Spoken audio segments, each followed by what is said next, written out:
महाराष्ट्र विरुद्ध सौराष्ट्र हा सी.के. नायडू चषकातील साखळी सामन्याला नाशिकच्या अनंत काणेरे मैदानावर आजपासून प्रारंभ झाला. आज सकाळी सौराष्ट्राने नाणेफेक जिंकून प्रथम फलंदाजी करण्याचा निर्णय घेतला.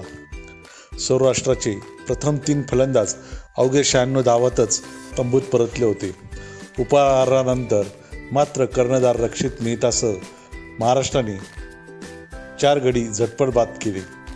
7 बाद 132 अशी सौराष्ट्राची अवस्था झाली होती.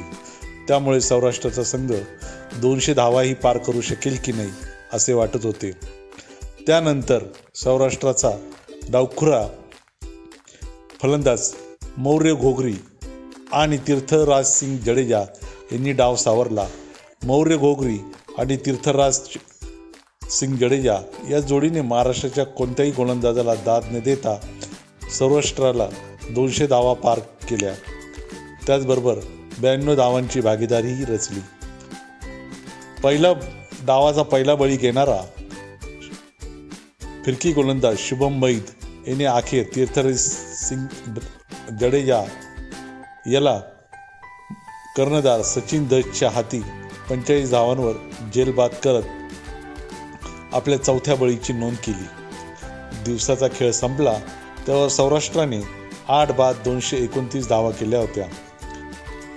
तीर्थराज सिंगने 6 चौकारांसह सर्वाधिक 45 धावा केल्या. महाराष्ट्रातर्फे फिरकी गोलंदाज शुभम मैद याने 4 तर राजवर्धन हंगेरीकर याने 2 गडी बाद केले. आता उद्या महाराष्ट्र सौराष्ट्राला किती धावांवर बाद करतं हेच पाहणे उत्सुकतेचे ठरणार आहे. त्याचबरोबर नाशिकच्या प्रेक्षकांनी देखील या क्रिकेटचा आनंद घ्यावा असे आवाहन नाशिक जिल्हा क्रिकेट असोसिएशनतर्फे नाशिककरांना करण्यात आले आहे. NK न्यूजसाठी नाना खैरनार, नाशिक.